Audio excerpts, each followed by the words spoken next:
everybody. For those who don't know me, I'm Miss Jody. I'm an occupational therapist for Higley Schools. If you're seeing this video and you get OT, then this is the face you're gonna get to see during therapy, whether it is online or in school. This isn't exactly how we wanted to start the school year now, is it? It's okay, we're gonna get through it. I wanted to make a little video, one, to say hello and let you know I hope you had a great summer, and I'm excited to see your faces. So, at the end of fourth quarter, we kind of did whatever we could to kind of get things rolling and do therapy and teach and learn, and it wasn't easy, and it wasn't always without issues.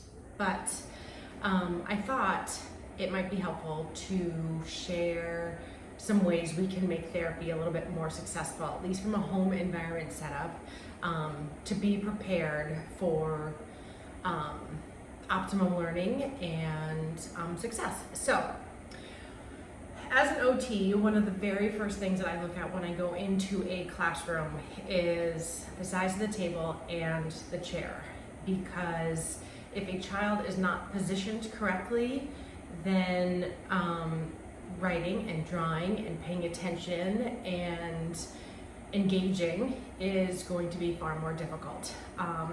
So at the end of last quarter, everyone kind of made makeshift spaces in their homes, which is totally fine. I did the same for myself. As you'll see, I'm in my space that I work out in at my house. It's right now the only place that's quiet that I can get away. So one of the things that I would like to encourage you to do, if at all possible, is to have your child sit at an appropriately sized, a kid-sized table, desk, and chair, so that their body, their feet are grounded on their floor and their body is at a position where they can write.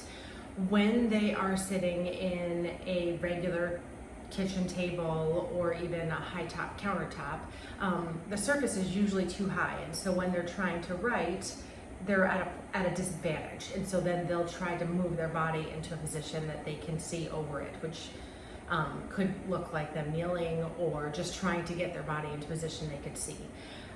The other thing is sitting in a chair where their feet touch the ground stabilizes them, it grounds them, it lets them know where their body is in space.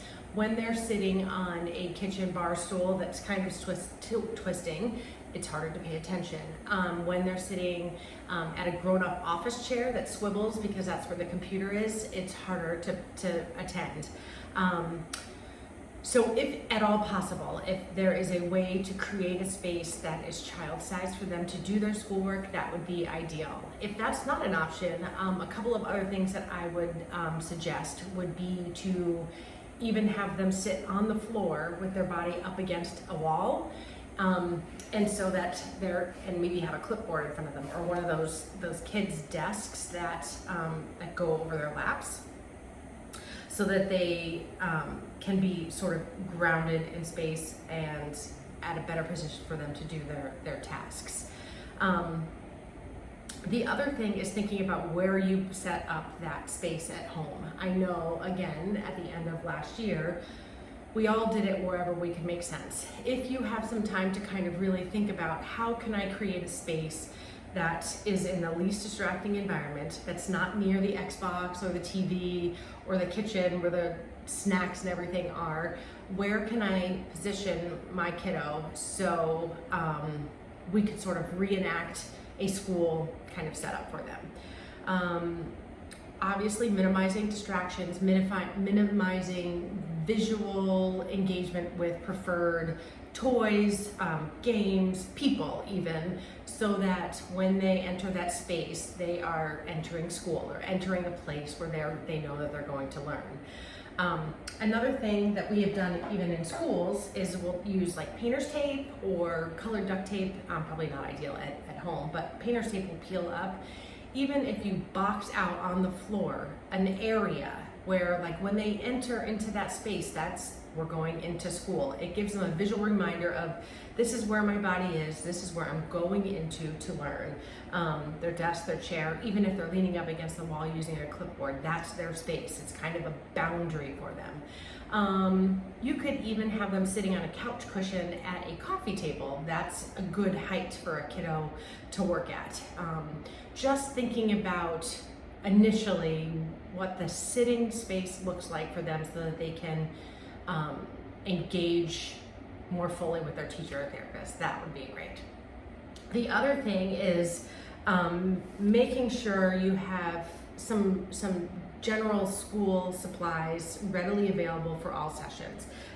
Typically, like when I'm going into a classroom, I'll have like one of these kind of caboodle things so that everything is sort of in one place. You can do it however you want to, just so you have ready for sessions, sharpened pencils that have erasers on them, some markers.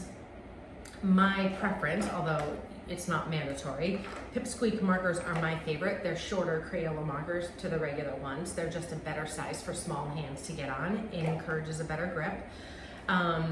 Kid-size scissors. Oftentimes I have little kids trying to use big grown-up scissors during therapy at the end of the quarter, and that's hard. So some kid-size scissors, glue and glue sticks, glue or glue sticks, whatever it is that you have access to or available to. If at all possible, a small dry erase board and dry erase markers is a great way to work on lots of skills via teletherapy. So that's another thing that would be great. Blank paper for drawing. Construction paper, if possible, to do some cutting craft activities. And a therapist, I may recommend some different modified handwriting papers to print out, but I know all families don't have access to a printer, so we'll have to work through that. But having access to blank paper and some lined paper, grade level lined paper, that is. So those are some of the things. The big things is thinking about the space, the environment, and then just having readily available the supplies that you need to work with your teacher or your therapist. So that's all. Again, I'm super excited to see you guys, and I hope you're ready to get back to school, even though it's not in the way we thought it was going to be. Hopefully we will be together in school soon.